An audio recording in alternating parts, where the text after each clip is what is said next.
Hey ladies and gentlemen, today I'm talking a little bit about tourniquets and the importance of carrying one with you if you are concealed carrying. So to start out, my name's Leo. I served 15 years in law enforcement, did 4 years in the military, and this is just kind of my perspective, what I do and what I recommend.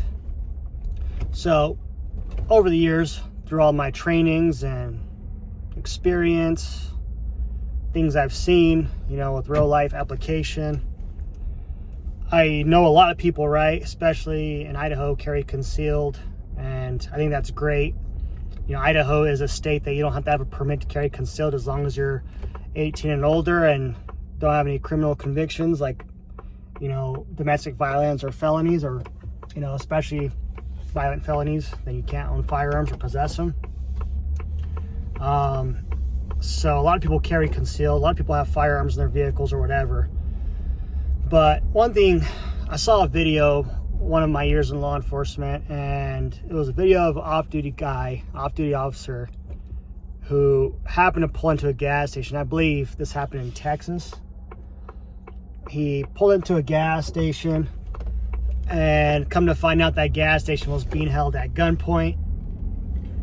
The off-duty officer had, his firearm. He ended up engaging in the people trying to rob the gas station.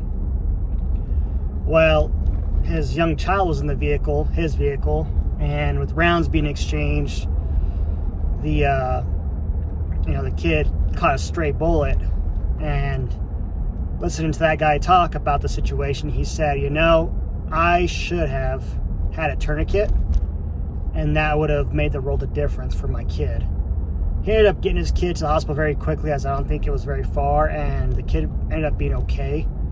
However, that was a light bulb moment for me, right? I'm like, man, I carry concealed all the time, but I don't have a tourniquet, and what if I was in his shoes? One of my family members in my car, or innocent bystander got hit and waited for the ambulance to show up, or by the time I take him to the hospital, that could be crucial minutes while waiting for that stuff. If you had an artery, they say I've heard different sides of it. I've heard less than 2 minutes that you bleed out to death. I've heard a minute. So there's a lot of different debates on how long you actually have. However, I was always taught, put that on within 20 seconds. Deploy a tourniquet, apply it, put it on. I will also, in another video, go over how to apply a tourniquet properly. I carry the Cat 5 tourniquet. That is the very basic, universal, most commonly used tourniquet.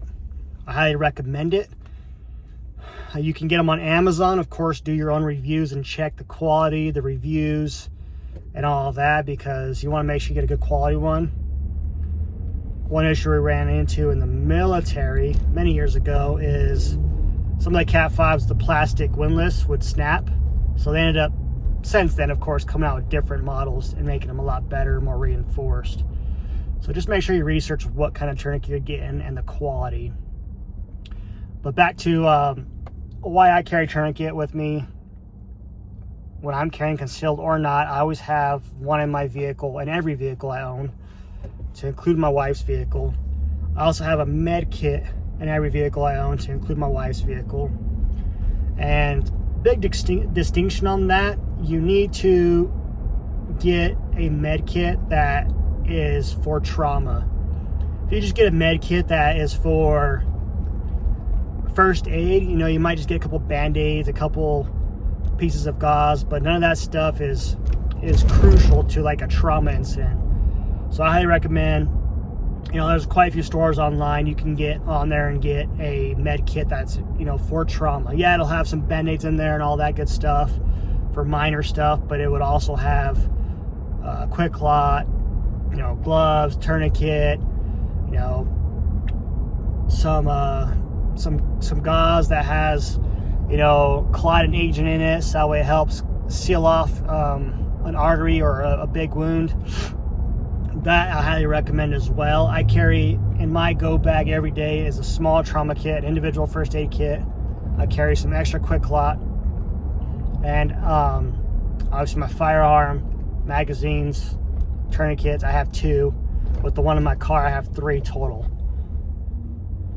And it's not so much more so to make you guys paranoid or oh my goodness. It's just more so to be prepared, right? You could train and teach yourself to do a million different things. And at least when something happens, you at least have an idea of how to go about something. So highly recommend those things. I will also do another video on showing you guys my everyday carry stuff, like my quick clot, my tourniquet, my knife, so on and so forth. So you kind of have an idea, and I can kind of share my perspective on things. Going back to carrying concealing tourniquets, if you haven't had a training on how to apply them, I highly recommend going to a training. Talk to your local EMS personnel, someone, maybe a relative who has a knowledge in that field of things, and have them show you. You know, I again will teach you guys how to on this channel. I will go over the importance of tourniquets and how to apply them and self-apply them. And so stay tuned for that. Also, real quick to recap everything, I'm going to add to this that I am still writing my ebook for peptides. So check it out. I don't have it for sale yet. I don't have it finished yet. I'm doing the finishing things and getting the finishing things lined up.